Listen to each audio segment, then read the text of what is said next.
함께 기도하겠습니다. 사랑해 주님, 감사합니다. 오늘도 주님 앞에 예배합니다.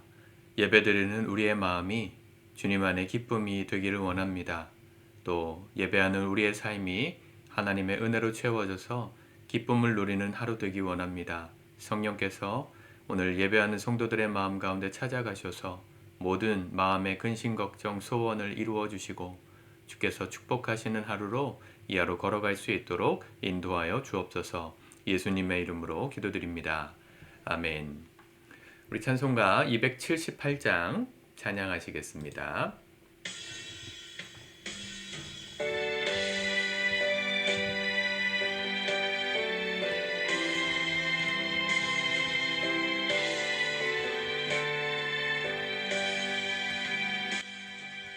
여러 해 동안 줄 떠나 세상 연락을 즐기고 저 흉악한 죄에 빠져서 순례를 잊었네. 오 사랑의 예수님, 내 맘을 고뉩니다. 곧 들어와 나와 함께하며 내 생명이 되소서.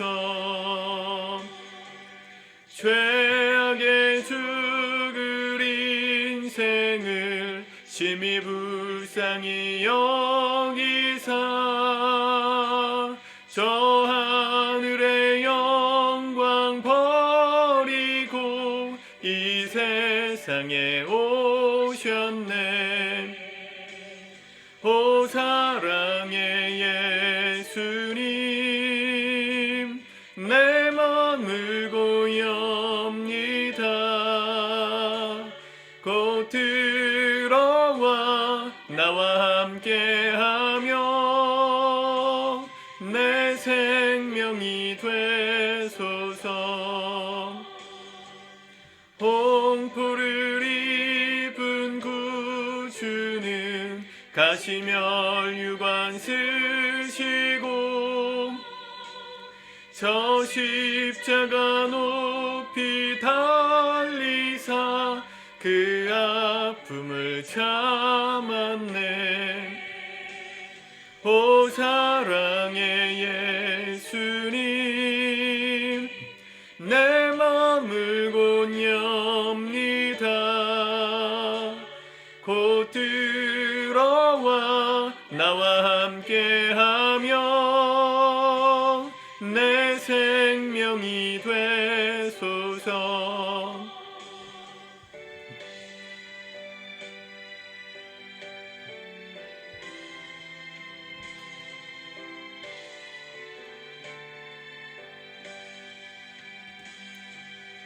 미련한 우리 인생은 주의 공로를 모르고 그 쓸쓸한 사막 가운데 늘 헤매고 다녔네. 오 사랑의 예수님, 내 맘을 고뉩니다. 곧 들어와 나와 함께하며 내 생명이 되소서.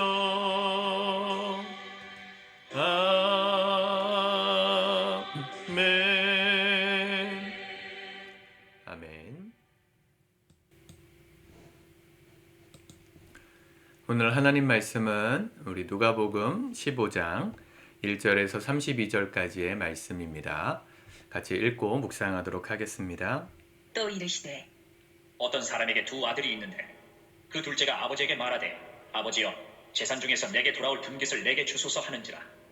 아버지가 그 살림을 각각 나눠주었더니 그 후 며칠이 안 되어 둘째 아들이 재물을 다 모아가지고 먼 나라에 가 거기서 허랑방탕하여 그 재산을 낭비하더니 다 없앤 후 그 나라에 크게 흉년이 들어 그가 비로소 궁핍한지라. 가서 그 나라 백성 중 한 사람에게 붙여 사니 그가 그를 들로 보내어 돼지를 치게 하였는데 그가 돼지 먹는 쥐염 열매로 배를 채우고자 하되 주는 자가 없는지라. 이에 스스로 돌이켜 이르되 내 아버지에게는 양식이 풍족한 품꾼이 얼마나 많은가. 나는 여기서 줄여 죽는구나. 내가 일어나 아버지께 가서 이르기를 아버지, 내가 하늘과 아버지께 죄를 지었사오니 지금부터는 아버지의 아들이라 일컬음을 감당하지 못하겠나이다. 나를 품꾼의 하나로 보소서 하리라 하고 이에 일어나서 아버지께로 돌아가니라. 아직도 거리가 먼데 아버지가 그를 보고 측은히 여겨 달려가 목을 안고 입을 맞추니 아들이 이르되 아버지, 내가 하늘과 아버지께 죄를 지었사오니 지금부터는 아버지의 아들이라 일컬음을 감당하지 못하겠나이다 하나 아버지는 종들에게 이르되 제일 좋은 옷을 내어다가 입히고 손에 가락지를 끼우고 발에 신을 신기라. 그리고 살찐 송아지를 끌어다가 잡으라. 우리가 먹고 즐기자. 이 내 아들은 죽었다가 다시 살아났으며 내가 잃었다가 다시 얻었노라 하니 그들이 즐거워하더라. 맏아들은 밭에 있다가 돌아와 집에 가까이 왔을 때에 풍악과 춤추는 소리를 듣고 한 종을 불러 이 무슨 일인가 물은데 대답하되 당신의 동생이 돌아왔음에 당신의 아버지가 건강한 그를 다시 맞아들이게 됨으로 인하여 살찐 송아지를 잡았나이다 하니 그가 노하여 들어가고자 하지 아니하거늘 아버지가 나와서 권한대 아버지께 대답하여 이르되 내가 여러 해 아버지를 섬겨 명을 어김이 없거늘 내게는 염소 새끼라도 주어 나와 내 벗으로 즐기게 하신 일이 없더니 아버지의 살림을 창녀들과 함께 삼켜버린 이 아들이 돌아오매 이를 위하여 살찐 송아지를 잡으셨나이다.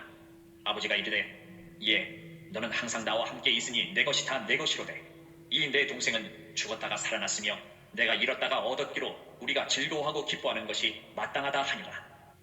아멘. 우리가 잘 아는 탕자의 비유 말씀입니다. 우리가 누가복음 15장 1절부터의 두 비유를 어제 보았죠. 잃어버린 것을 다시 찾았을 때의 기쁨, 한 영혼이 주님께로 돌아올 때의 기쁨이 99명의 의인이 돌아온 것보다 이미 하나님 나라에 있는 것보다 더 기쁘다. 어제 말씀을 드릴 때 이 말씀은 비교법이 아니고 강조법이라 그랬습니다.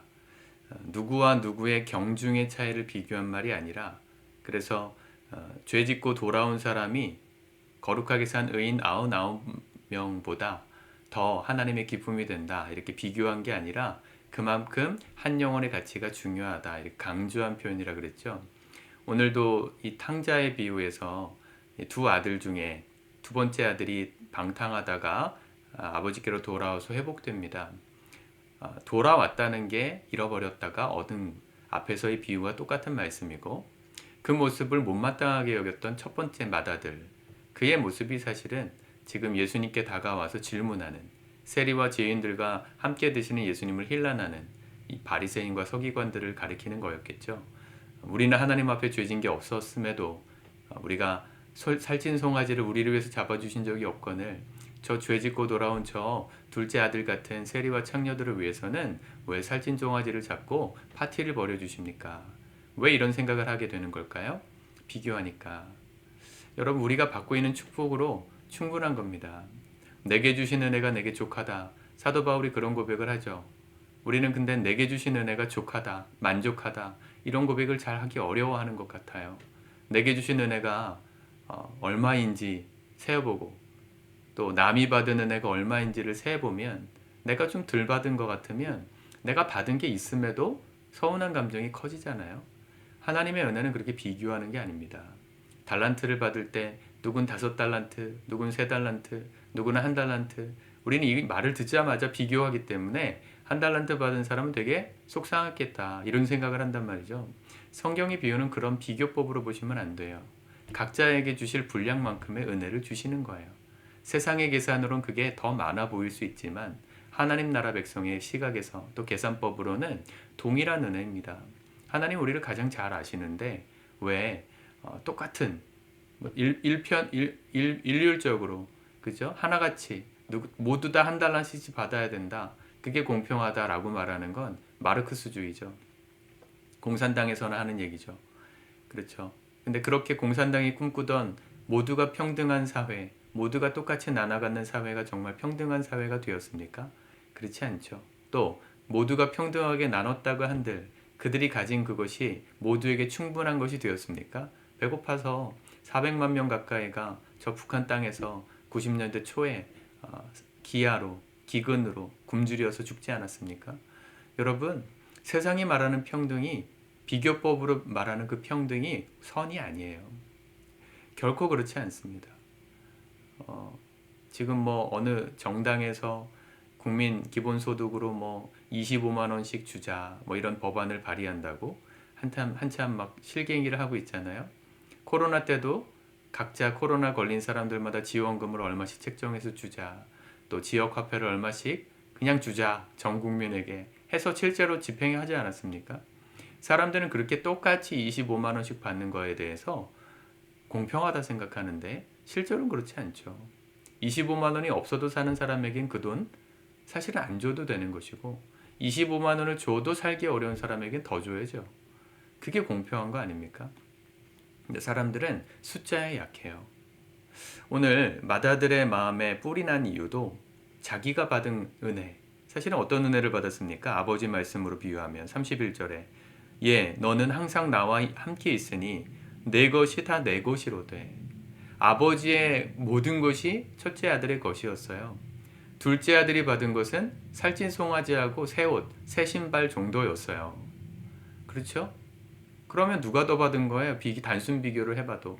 첫째 아들이 더 많이 받고 더 많이 누리고 있었던 건데 내가 갖지 못한 그 한 가지, 그 한 가지 때문에 시기 질투하는 게 사람이라는 걸 보여주시는 말씀이지 않습니까?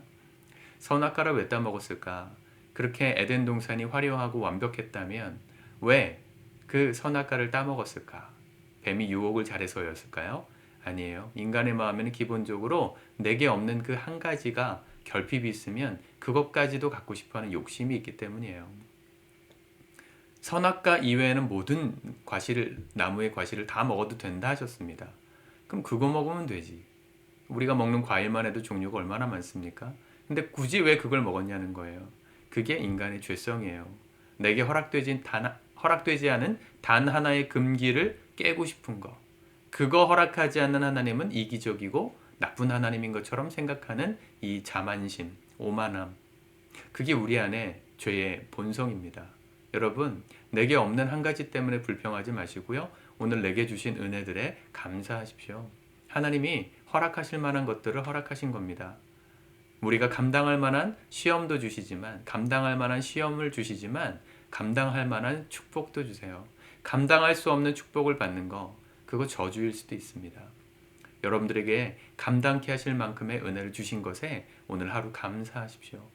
그러면 하나님 아버지가 나의 좋은 아버지이심이 믿어질 거고, 나보다 누군가의 삶, 내가 아니라 누군가의 삶에 좋은 일이 일어났을 때 시기 질투하는 게 아니라 함께 박수치고 기뻐할 수 있는 은혜의 마음이 생길 거예요. 오늘 맏아들 외에 종들은 함께 기뻐했어요. 잔치를 벌였을 때. 그죠? 24절에 보면 내 아들은 죽었다가 다시 살아나시며 내가 잃었다가 다시 얻었노라. 아버지가 그래 말하니까 거기 파티에 참석했던 그들이 즐거워하더라 그랬어요. 함께 즐거워할 수 있는 마음이 있어야 되지 않습니까? 가장 가까이 있는 가족이 누군가 나와 비교된 누군가 때문에 마음에 시기 질투가 있다면 지옥을 사는 겁니다. 그것만큼 불행한 거 없습니다. 오늘 내게 주신 은혜들을 세어보십시오. 주님이 주신 은혜가 풍성합니다. 남과 비교하지 마십시오. 그에게 합당한 은혜를 주신 것이고 나에게 합당한 은혜를 주셨다. 믿을 때 그때 선하신 하나님이 오늘 내게 주신 은혜들이 발견되고 함께 기뻐하는 기쁨이 회복되는 삶이 되는 겁니다. 32절 이 내 동생은 죽었다가 살아났으며 내가 잃었다가 얻었기로. 이게 주제죠. 이 15장 전체의 주제죠. 잃었다가 얻었기 때문에 우리가 함께 즐거워하고 기뻐하는 것이 마땅하다. 오늘 우리에게 이런 넉넉한 은혜의 마음이 있기를 축복합니다. 여러분들의 삶에 하나님이 은혜 주시기를 축복합니다. 하나님이 풍성하게 채우실 줄 믿습니다. 하나님의 것이 다 우리의 것이라고 믿으시길 바라요. 그러므로 내가 갖지 못한 그 단 한 가지가 남에게 있다는 걸 볼 때 넉넉하게 함께 기뻐해주고 축하해주고 기뻐할 줄 아는 진정한 그리스도인들로 오늘 하루 살아갈 수 있기를 주님의 이름으로 축복합니다. 기도하겠습니다. 하나님, 탕자의 비유에서 회개하고 돌아간 탕자만 생각했던 우리입니다. 그러나 이 말씀 전체의 주제가 잃어버린 한 영혼이 돌아올 때의 그 기쁨, 그것을 함께 기뻐하지 못하는 우리의 이기심을 지적하신 말씀임을 기억합니다.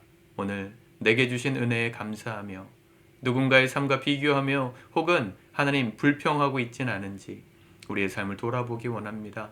주께서 내게 주신 은혜가 족함으로 남에게 주신 은혜도 함께 기뻐할 수 있는 넉넉한 그리스도인, 진정한 신앙인들로 우리 모두 살아가도록 인도하여 주옵소서. 예수님의 이름으로 기도드립니다. 아멘.